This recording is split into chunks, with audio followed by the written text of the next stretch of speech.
Wokeism focuses on social justice and awareness of societal inequalities. Yet as individuals, we want to strive to reach our full individual potential. Now, despite these statements stemming from two schools of thought, where one focuses on society and the other one on individual development, can they intersect in a positive way? Well, in today's episode, I'm going to answer the following two questions. One, what is self-actualization? Two, does wokeism allow us to reach our full potential? So let me get right into it. What is self-actualization? Well, American psychologist Abraham Maslow developed a pyramid known as Maslow's hierarchy of needs.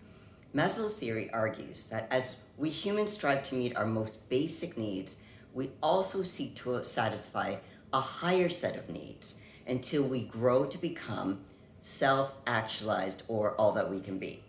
Basically, we aim to be as good of a human being as possible.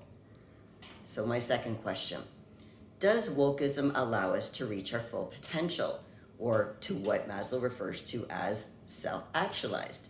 Now, there are arguments to both of these answers, yes and no, and I'll actually cover both. I'll begin with the advocates in the no camp, arguing that wokeism actually hinders self-actualization in several ways.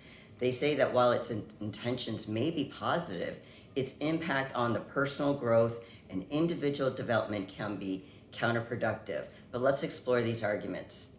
One of the arguments is the identity as victimhood. So wokeism often encourages individuals to view themselves primarily through the lens of victimhood, emphasizing historical and social injustices that certain groups have faced. So by defining yourself primarily as a victim of systemic oppression, individuals struggle to see their full potential beyond these perceived limitations.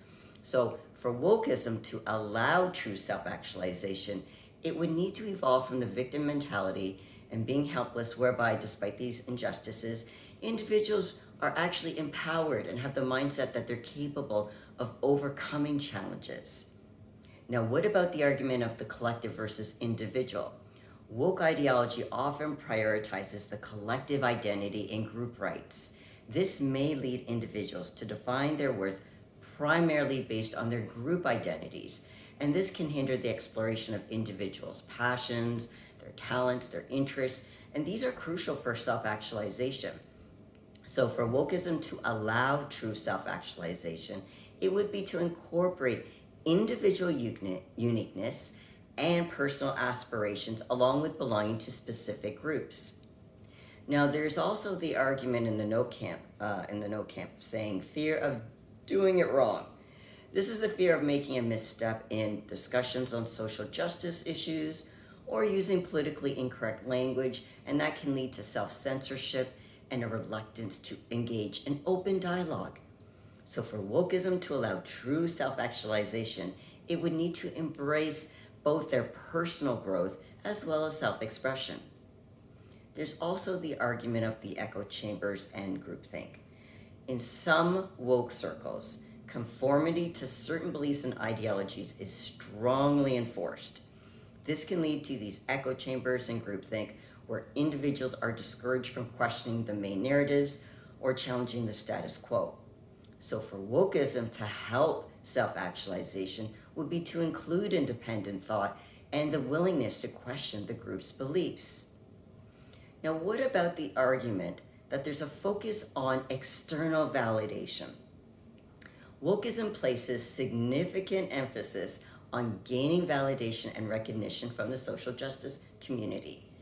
Individuals may prioritize conformity to woke norms and language to gain acceptance rather than focusing on their intrinsic values and personal growth. So for wokeism to help self-actualization, it would need to include finding validation from within ourselves, not solely from external sources. There's also another argument referred to as the oversimplification of complexity. So what does that mean? Okay, woke ideology can sometimes oversimplify complex issues, reducing them to binary narratives of oppressor versus the oppressed. Now, this can hinder individuals from developing a nuanced understanding of societal challenges and their potential roles in addressing them.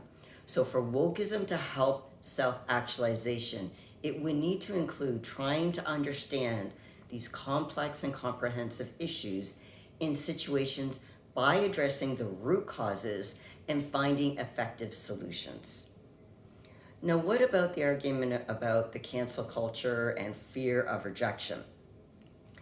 Wokeism's cancel culture and the public shaming of individuals who do not align with these prevailing beliefs can create a climate of fear and self-censorship.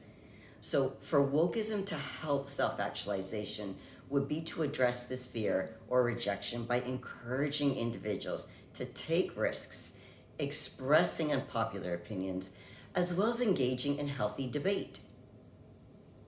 So my initial question, does wokeism help or does it hinder reaching our full potential? Maslow's self-actualization. My answer is yes, with a more balanced approach to social justice that acknowledges both the collective issues as well as individual growth. Both of these are necessary for fostering genuine self-actualization and personal fulfillment. Now, if you got value out of today's episode, I'd really appreciate it if you could like, share, subscribe, and ring the bell so you don't miss any of my future videos of free strategies. I also have another video I want you to watch. It's called The #1 Underlying Cause of Wokeism. If you have any questions or suggestions for future videos, please comment below. Thanks for watching. Until next time, I'm the Iron Therapist, Lesley Timbol, reminding you to keep your mental game on.